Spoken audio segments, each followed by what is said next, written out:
Hey everyone, I'm professional photographer Ian Plant, and my goal, my mission in life is to help you become the best photographer that you could be. And I'm very happy to be sitting down today with a photographer who is very near and dear to my heart. He's one of my very close friends, and he's also one of the most naturally talented photographers I have ever met, Mr. Kurt Budliger. Welcome to Photo Talk. So how you been? Pretty well, man. You know, it's I don't know, first part of January, holidays are over. I've got pretty decent snow on the ground. Been getting out for a little skiing, some fat biking, but life is good, man. How about you? Things are going well. We don't have much snow here in Minnesota. So it's interesting because you told me that you're getting out to do some skiing and some fat biking. I didn't hear the word photography in there. Well, actually, the last 2 winters, I've been doing more ski photography. So I've been doing a little bit of work for Ski Vermont, which is an arm of the Vermont State Tourism Board that helps promote ski areas here in Vermont. So I've been doing a little bit of that. So that gets me out, gets me shooting. I did do a little bit of landscape photography the other day, but I tend not to shoot as much landscape in Vermont during the winter. Let's talk about that. I've always kind of felt that those of us landscape photographers who are living in states that don't have really bold landscape scenery are at a bit of a disadvantage. There's a lot of photographers, for example, living in the desert southwest of the United States or the Pacific Northwest who have like really easy access to incredibly stunning scenery. And Sure. so I've always felt that like those of us living in places like Minnesota or Vermont are at a bit of a disadvantage. Can you talk to that? Can you tell me how you feel about that? And what do you do shooting locally to kind of make up for the fact that the scenery in Vermont may not be as stand-up pretty as in a place like Washington State? Yeah, no, that is definitely for sure. I mean, you know, if you look at the imagery that's used to promote, you know, various outdoor equipment, apparel, activities, you know, most of that imagery is created in much more dramatic environments, like in the Rocky Mountains, Canadian Rockies, you know, Pacific Northwest, like you mentioned. A lot less of it comes from the Northeast or the upper Midwest, you know, where you live. You know, as far as being at a disadvantage, you know, I guess it depends on sort of how you're seeing it on any given day. You know, sometimes I see that as an advantage because the place is not completely overrun and saturated with photographers, albeit, especially during the winter, you really have to time when you're out shooting, you know, for when there's some fresh snow or some, you know, dramatic light or some ethereal kind of atmospheric condition or something like that, you know, kind of transforms the landscape into something that's, you know, maybe a little bit, you know, prettier. But having said that, you know, the images here that you make, you know, you're sort of forced to work a little bit harder to create those images. I often describe, you know, Vermont as being like an English muffin. It's all about the nooks and crannies. There's not a lot of big grand landscapes unless you know, are in sort of the rural farm country or you get up really high on some of the summits. A lot of the shooting is down in river valleys and, you know, mountain calls and things like that. So it's a lot of intimate landscapes. It sort of forces you to really immerse yourself in the landscape and really kind of just sniff out those compositions. You know, and then the other thing that I think is that, you know, I don't know, just speaking for myself, it's easy to get a little complacent and a little lazy, you know, when you're at home. You know, you get geared up for a trip somewhere, whether it's a shooting trip or leading a workshop or a tour or something like that, you're going to be going to someplace that's pretty dramatic and beautiful. So you get geared up and motivated and you know, that's why you're there. You're there to shoot. When I'm home, you know, it's office time, processing, you know, marketing, things like that. And then, you know, family stuff, you know, picking the kids up from school. And so life just gets in the way. Yeah. Well, and you know, the truth is I get this question a lot when I'm giving presentations at photo conferences. A lot of people will see the photos of dramatic landscapes and raise their hand and say, well, you know, I don't live in an area that looks like Patagonia. Right. How do I make great images? Right. And, you know, what I usually tell people is that every area has its own unique beauty, and that as much as I enjoy going to the really dramatic, epic scenery places, I also enjoy shooting the places that are closer to home that are a little bit less obvious and, as you said, less overrun. And, you know, finding those nooks and crannies, as you mentioned, is part of the process. It's part of what I really love. And I love finding those local locations that no one knows about that in the right conditions you can transform into something truly epic, truly magnificent as a photograph. Yeah. And so, tell me how you feel about that. No, I couldn't agree more. I mean, that's one of the reasons I love living here in Vermont. I mean, aside from the fact that it's small and intimate, and the vibe and the sense of community that's here just really fits with, my personality and my worldview and how I want to raise my family.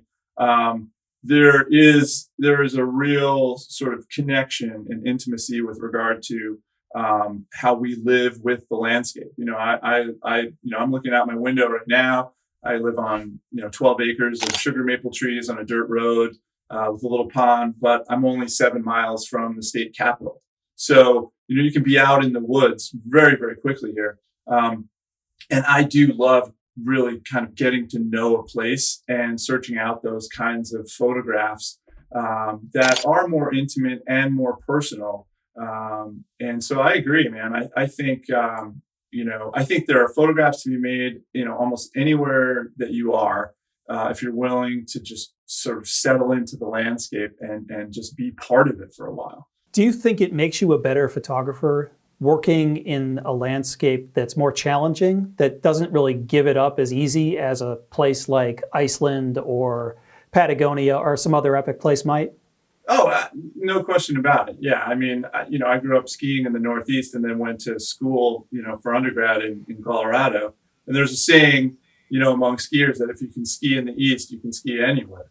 Because, it's icy and gnarly and the weather's awful and the snow generally is, unless you can time a dump, it doesn't stay good for very long. So, yeah, I definitely think that cutting my teeth in the Northeast, I lived in the Adirondacks before I moved to Vermont. And, this environment really forces you to, learn to see and to see differently and to really, have a personal connection to the landscape. It's really tough to just come here and photograph. I mean, you really have to work for, good images. I'm seeing more and more photographers traveling to Vermont, and with social media, you see images from Vermont in the Northeast, but you tend to see the exact same images from the exact same places. So there are becoming a handful of like really sort of iconic shots here. But, otherwise, there's so much to shoot, but a lot of people come here and get skunked.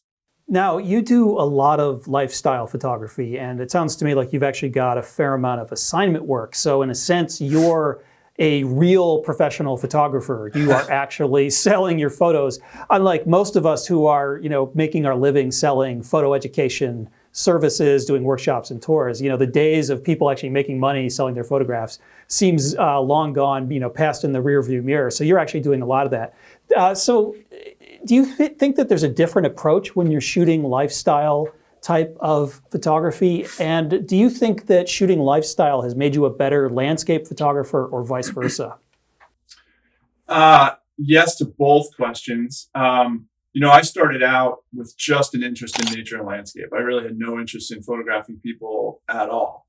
And then I had been an outdoor and environmental educator and then became a middle school science teacher and was still just interested in shooting landscape and nature. And then about 15 years ago, when my wife and I decided to start a family, I left my teaching job and, did the stay-at-home dad thing and sort of, decided to get a photo business going, in my spare time. And so I needed to pay bills, and it's a heck of a lot easier to sell photographs of people than trees. People actually have money in their wallets. Trees, I guess they could be money, but they don't pay for photographs. So I started shooting a lot of different things, editorial assignments, some commercial work. I even shot weddings for a bunch of summers. And, when you have to walk into a city council meeting on a Tuesday night and you've got 15 minutes to get a nice photograph for the paper, it forces you to evaluate the scene, to find the light, to find the angle, and to be able to tell that story very quickly. So that definitely helped improve my landscape photography. I could just react quicker. Things were more intuitive. And so as far as approach to, lifestyle and versus landscape, it's still about telling stories. It's still about trying to elicit some kind of an emotional connection for the viewer. If it's a commercial shoot, obviously there may be direction, there may be specific things that have to be showcased, like a brand or something like that. I don't do a lot of that work. Most of my lifestyle work is fairly editorial in nature, more photojournalistic. I like photographing, people doing various activities in the landscape and feature the landscape as a critical subject in the photograph. So for me, it's a fairly similar approach. It's sort of getting to a place and maybe doing a little bit of scouting and sort of trying to time the shoot for, a good weather window when conditions might be good. Like, for example, if if it's a ski shoot or something like that, having fresh snow, makes the images a lot prettier. But there's only so much planning that you can do. You can't really control the light so much. So the approaches are pretty similar in that respect. I see two of the discussion threads coming together here. I feel that the challenges of shooting in a place that is less stand-up obvious, and also the challenges of assignment shooting where you have a limited amount of time to come away with something good for the client, forces you, both of these things forces you to do what I call making something out of nothing. Yeah, and I've always, whenever I've gone shooting, sorry, go ahead. I was going to say, I call that making chicken salad out of chicken shit, but they're the same. Yes, that's a much better way of saying it than I could ever put it. And what's always intimidated me when I've been shooting with you is your ability to make something out of nothing. And one image in particular I remember that I think really illustrates this point. We were out together in Olympic National Park. We were there shooting for a few days on our own. And then we were leading a workshop. And we went down to some rocks one morning, and it was cloudy. There wasn't much interesting going on. The clients were all having fun exploring the tide pools, but there really weren't any very obvious formations. There wasn't any interesting light or sky going on. And I was on top of a rock talking with one of the clients, and I was explaining to him why I didn't think conditions were particularly good. And we were talking about things that one could do if conditions were better. And I turn around, and there you're set up in the background with your camera and a wide-angle lens. And the client and I were in your shot. And I ended up seeing the photo later, and it was just the best photo that anyone had taken in an entire week of photography. And I was incredibly jealous. And so, you basically made something out of nothing. And not only did you make something, you made something that was truly brilliant. So tell me a little bit more about what this process was on your end when you were making this photo.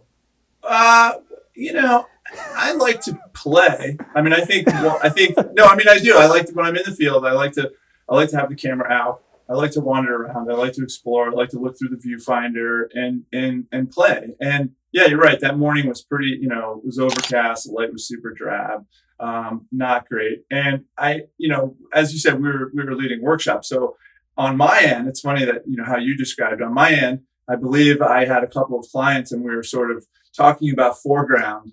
And I kind of found this spot and to illustrate sort of, using kind of vanishing point and leading lines and having a nice foreground element with a nice triangle in it. And so we were playing, and I really liked the composition and actually shot a few frames before you guys wandered into the scene. And, I have those images, and, the composition is solid, but the inclusion of, the two human figures sort of in the distance, just makes that frame obviously the most sort of compelling.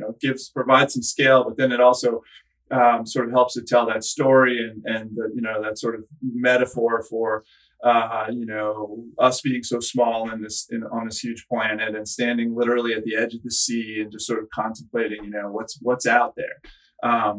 But yeah, I guess at first I was cursing you, but I guess I can thank you now. Well, my recollection is that wasn't staged. You see me in the background in my blue jacket, and I'm pointing out. No. Yeah, right. And that was just me pontificating to the client. Yes. I was pointing out all the things we might have been doing. Right. And it was after that I turned around and I saw you set up, and I just knew it. I knew that you had something brilliant. But it's really interesting what you just said about having this small human element within the wider scene. And I think that's something else that characterizes your work that I see a lot. And one example that comes to mind is a photo you took of a winter forest, and there's a lone skier that's coming through the forest. And it's a very moody image. Like there's just a beautiful mood to it because there's this fresh layer of hoarfrost on the trees. Yeah. And the subject in the photo is just a very small part of the overall visual design. And I see this a lot in your photos, whether it's lifestyle or whether it's even landscape, where you might have some small primary subject, but you've gone wide and you've made it just a small portion of the overall composition. Talk more about your approach that way. Well, that particular image that you're talking about, obviously, it was a winter scene, and the conditions were just stunning. I mean, the forest was coated in this beautiful hoarfrost and fresh snow, and my buddy and I were out backcountry skiing, and I actually shot, again, similar to the previous image that we talked about. I loved the landscape, the forest scene all by itself. But yeah, that inclusion of the person, it does a few things. It adds to the story. The palette, the color and tonal palette of the image is pretty almost monochromatic and very high key. So, that person adds just a little dash of color, creates some visual interest that helps to draw the eye deeper into the frame. There's no discerning characteristic of, who it is, but sort of what the story is. This is an adventurer, a traveler, a skier, sort of, a solo embarking, on this adventure. I love those kinds of images, it's funny because, 20 years ago, I would have never shot. I would have waited. I would have not wanted a person in the frame. Right. But it's just silly because, there are a lot of examples where the inclusion of that person just totally makes the image. Yeah, I used to be the same way. And it took me a while to kind of embrace this idea that you could shoot something other than the pure natural landscape. Right. Now, one thing that you said that I thought was very interesting is you're talking a lot about telling a story. And I think telling a story with people or with wildlife is a bit more intuitive. How do you tell a story with your landscape photography? Well, I've gravitated in the last 5 to 8, maybe 10 years to photographing what I describe as like ethereal moments, that are fleeting, that are just the coalescence of some, interesting light and atmospheric conditions or seasonality or some weather event that is just fleeting and unique. And so I think those kinds of images, because they're so different, they're maybe at first arresting, but do intuitively, I think, tell the story of just how variable this world is and how conditions can really shape how an environment looks. But yeah, you're right. I mean, I think it is a little more difficult to tell the story in a landscape image. I think a lot of it has to do with researching and knowing a lot about the environment. I think, I come from a natural resources and environmental science background. I was an environmental educator and interpreter of natural. So, I know a fair amount about the natural history of where I live and the environments that I photograph in. And so being able to, time a shoot or a trip for when something is blooming, let's say, or a particular part of a migration, something like that, is going to help put you in the right place at the right time and help you tell that particular story. Well, the way you describe that, capturing these fleeting moments, it sounds to me like there's a lot of time spent waiting for these rare moments to happen. And I've obviously done a lot of photography with you, so I know what the real story is, but I get this mental image nonetheless of you just kind of like casually fat biking around the countryside, and then all of a sudden something like really great happens. You stop, you hop off your bike, and you take out your camera and you take a snap, and then boom, you're back to biking again or something like that. Like I just imagine you just being very casual about it, and then when the moment occurs, suddenly you get interested, and and you very quickly transform that into a compelling photograph. But thanks, man. But we, the real story is different. We know that the real story is that there's a lot of work that goes into capturing these ephemeral moments. So, how would you characterize what that is like? What is it like being in the field trying to anticipate and capture these ephemeral events that happen only rarely? Nerve-wracking, anxiety-inducing, anger induced. No, it can be. I mean, anyone who's spent a lot of time in the field knows that nature is fickle and is going to do what it's going to do when it's going to do it, and we have zero control. So really, just spending time in the field, luck favoring the well prepared. Reading weather forecasts, looking for changing fronts, using the graphical forecaster on the NOAA weather site, and trying to time a sunrise or sunset event for perhaps when a storm front is coming through, and you can get a gap on the horizon and some nice underlighting, or knowing a little bit about how fog is created in the fall, and being in river valleys, let's say, or around lakes and ponds, to photograph during those times. So there's a fair amount of preparation that goes into it, but still just being out there and reacting to what's going on. There's no substitute for that, and it can be super frustrating. I mean, there are lots of times where things are happening that are incredible, and you're scrambling around because the composition that you thought you might want to shoot is just not going to work, and so you're audibling and you're trying to figure something out, and it doesn't work, and that can be frustrating.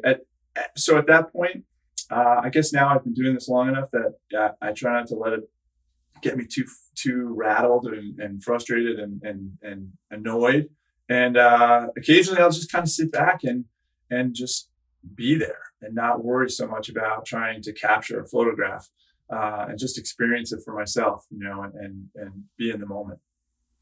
Yeah, that mad scramble when suddenly it's going on and you don't really have something set up and you're trying to figure something out, that can be really challenging. And I've always found it particularly challenging because I struggle a bit with the near-far style of composition that's so common with landscape photography. Like, I don't really feel like it comes intuitively to me.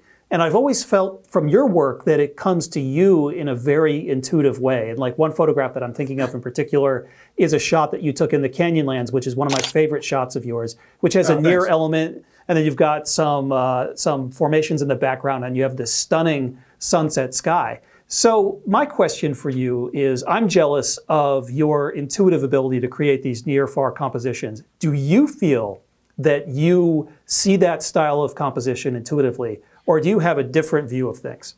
No. Well, thank you for saying that. I appreciate that. I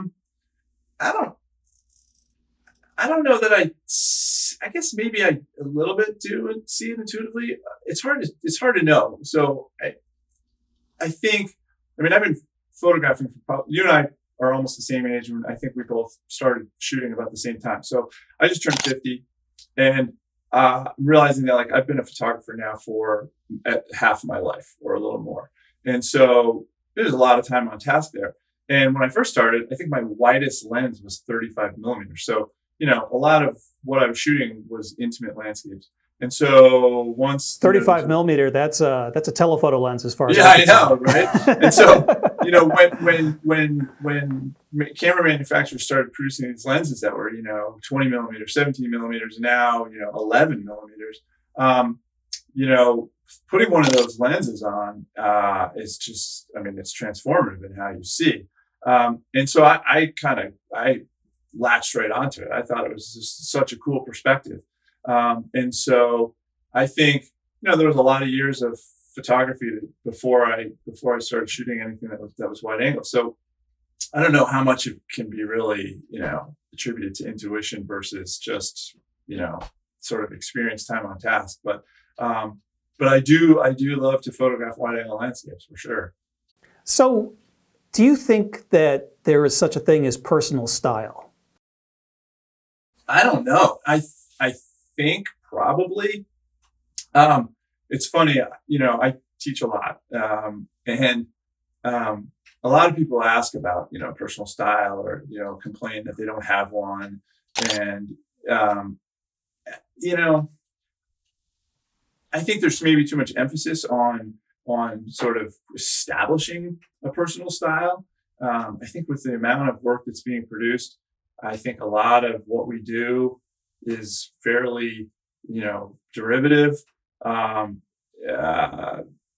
I think a lot of the personal style nowadays is a particular processing style and a particular look or signature look to the images. I guess I've never really focused too much on developing a personal style. I like a lot of different kinds of photography, have done a lot of different kinds of photography professionally and personally.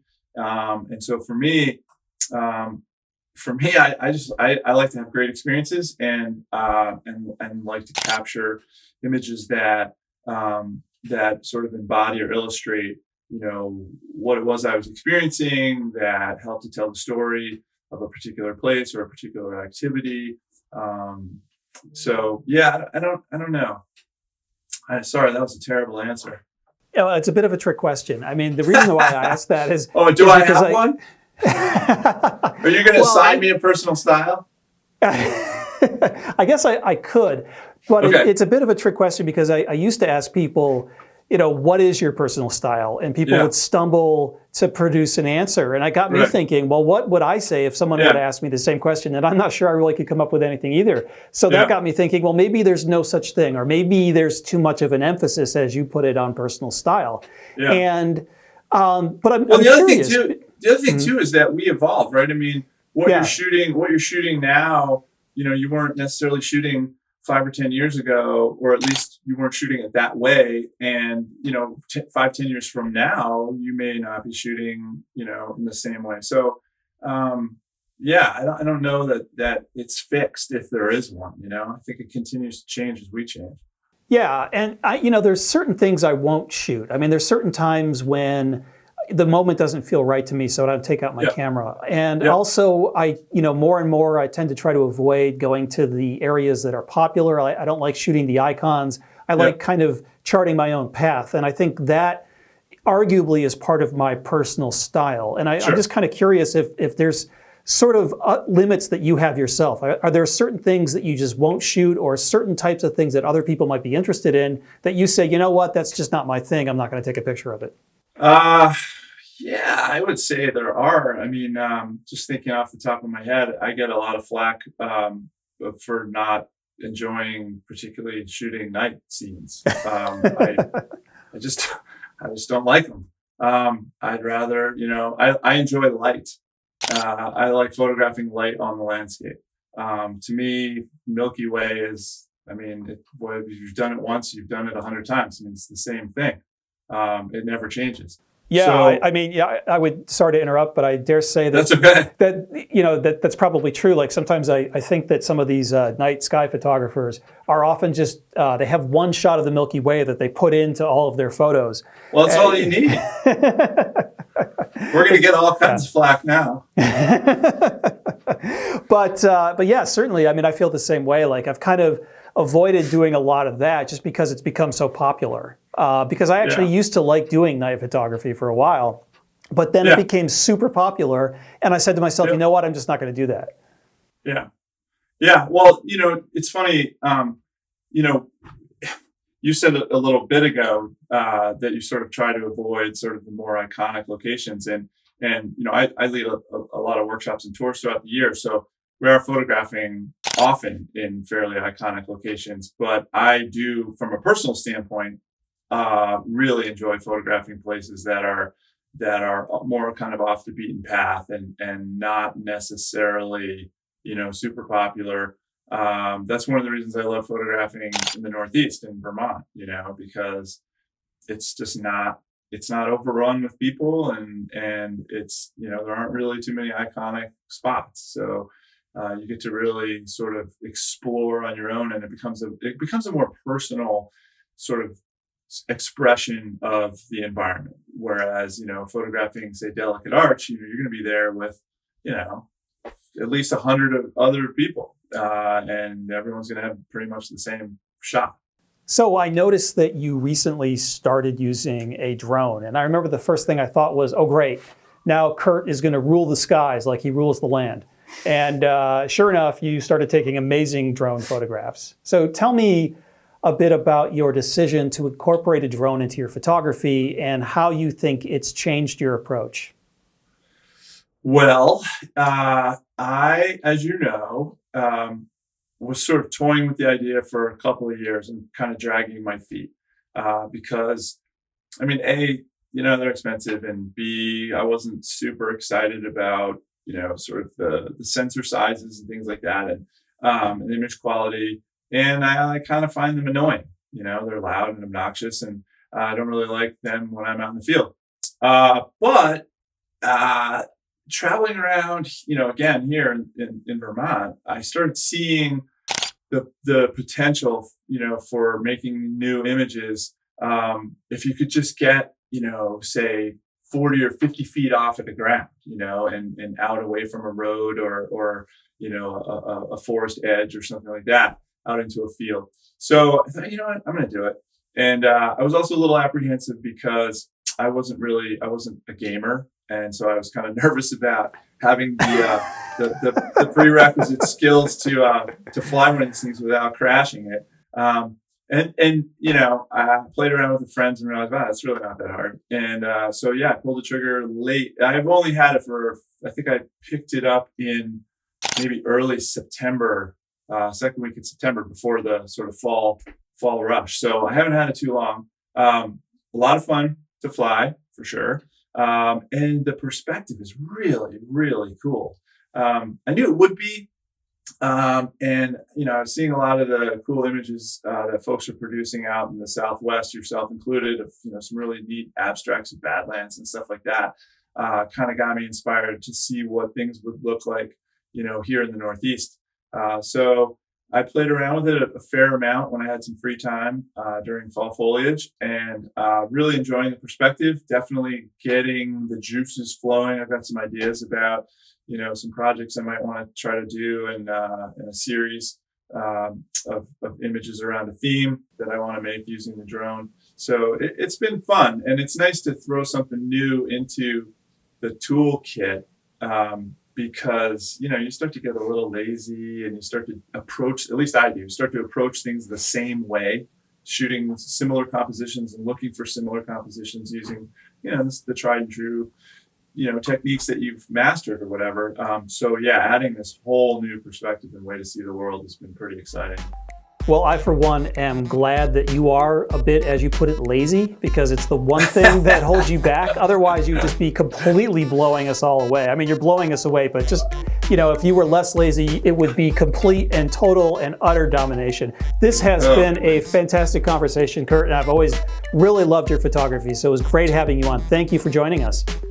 Oh, thanks, Ian. It's been a real pleasure, man. All right. Hope to speak to you again soon. Take care. And I want to thank you, the viewer, for joining us today for this amazing conversation. And please stay tuned for the next incredible photo adventure. And if you've liked what you've seen here today, then please subscribe to Shutter Monkeys TV on YouTube. Thanks.